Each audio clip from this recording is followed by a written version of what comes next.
Hi. Coimbatore பெரியநாயக்கம்பாளையத்துலேருந்து செல்வபுரம்னு ஒரு ஊர். அதுக்குள்ளே போனோன்னா தன்னாசி ஈசர்னு ஒரு கோயில். ரொம்ப அருமையான பழமையான கோயில். அங்கே வந்து தன்னாசி ஈசர் வந்து இருக்கார். பக்கத்தில் சிவன், பார்வதி, முருகன் எல்லாருமே இருக்காங்க.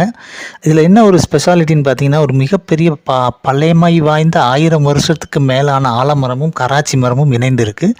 அதில் வந்து தன்னாச்சி சித்தரோட ஜீவ சமாதி இருக்குது. அங்கே உங்களோட கைகளை மெதுவாக வச்சுருந்தீங்கன்னா கைகள் அதுவாக வந்து இணைஞ்சிக்குது. ஸோ நம்ம நினச்சது நடக்கும் அப்படிங்கிறது ஐதீகம். அங்கேருந்து அப்படியே வெளியில் வந்து சாமி கும்பிட்டு வெளியில் வந்தால் ஒரு ஹில் பாயிண்ட் தெரியும். அதில் என்ன இருக்குது அப்படிங்கிறதுக்காக நான் அப்படியே போனேன். போய் பார்க்கும்போது அங்கேருந்து ஜஸ்ட் 15 கிலோமீட்டர்ஸ் 20 மினிட்ஸில் வந்து பார்த்திங்கன்னா நம்ம மேட்டுப்பாளையம் வனபத்திரகாளியம்மன் கோயில் இருந்தது. அங்கேயும் தரிசனம் பண்ணோம். பட் இங்கேருந்து போகும்போது பார்த்திங்கன்னா அந்த ரூட் செம்மையாக இருக்குது. Hill route. ஜாலியாக போயிட்டு வாங்க. தேங்க்யூ.